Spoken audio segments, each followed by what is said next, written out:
Авыл хуҗалыкка кар кирәк. Әмма ләкин безгә күп кирәк түгел. Шәһәрдә кар азрак булган сайын эше дә, мәшәкате дә кимрәк ди Илсур Метшин. Казан мэры кар чистарту техникаларының әзерлеген үз күзләре белән күрү өчен Горвод Зеленхоз оешмасына килде. Жылдан яңара инде. Техника әйбәт хәзер. Төрле кабырла, аспаска. Ничә метр киңлектә бу?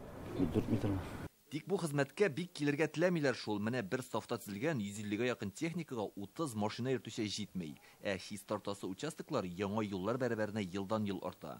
Быел гына 170 квадрат километр өстәлгән. Если после тысячелетия у нас была Казанның 1000 еллыгыннан соң кар чистарта торган участок 12 миллион квадрат метр булса, хәзер ул 24 миллионга җитеп килә. 2 мәртәбә арткан. Кышын юлларның чиста булуы эшнең оешкан төстә башкарылуыннан тора. Быел автопаркка 10 берәмлек яңа техника алганнар. Техниканың әзер икәненә инандык. 236 единица техника. Моның эчендә инде КАМАЗлар да, тракторлар да, роторлар да, барысы да бүгенге көндә кышкы сезонга әзер. Хәзерге вакытта без иң заманча җиһазландырылган КАМАЗда утырабыз. Менә бар нәрсә дә җиңел генә шулай төймәләр белән идарә ителә. Инде техниканың барганы һәм ничек эшләгәне шы экраннан күренә. Машинаның алдында кар эттергеч, инде арткы ягында ком септергеч урнаштырылган. Әлбәттә, бүген үк барлык техникаларда кышка әзер дип күкрәк кагу әле бик тә дөрес түгелдер. Чөнки кышның нинди булуын төгәл генә беркем дә белмәй.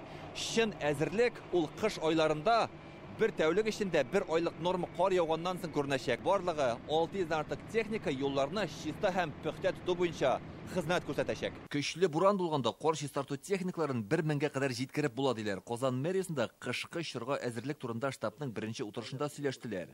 Төп мәсьәлә эшче куллар кытлыгы. Казанда кар чистарту белән 3200 кеше шөгыльләнә. Норматив буенча алар 6500 булырга тиеш. Дефицит вырисовывается уже совершенно другим. Эшчеләргә кытлык буенча күрсәткечләр бик зур. Без гадәттә 500 кеше җитми дип әйтәбез. Чынлыкта Казанда 4000-гә якын ишек алдын җыештыручы кирәк. Эше күп, хезмәт хакы түбән диләр. Кала юлларын тәртиптә тотуны финанслау 3 ел дәвамында арттырылмаган. Шулай да 2 атналык кенә хезмәт хакын бераз булса да күтәргәннәр. Сумма, скажем, на зимнее содержание в прошлом году. Юлларны тәртиптә тоту өчен узган ел 1 миллиард 130 миллион сум акча бүленгән иде. Быел да киләсе елга да шул ук сумма, шуңа эшчеләр башка тармакларга китә. Эшчеләр җитмәү сәбәпле тротуарлар шугалакны хәтерләтә. Менә Зөлфия ханым узган ел бузлавыкта егылып аягын авырттырган булган. Киләсе кыш хәүф хәтәрсез узсын иде ди. Начар җыештыралар, ишек алларын бигрәктә. Яшәгән җирләрдә. Боз каткан була юлда барганда, шуп китәсең дә йылырга мөмкин, җәрәхәтләнергә. Кыш көне куркып җөрмәс өчен андый хәлләр булмас иде. Быел җәяүләр юлында бузлавыклар булдырмаска тырышалар. Менә шундый буз ваткычлар алганнар. Бузны чистарта үзе агрегат. Аның артында кеше тота да тәртип йөри.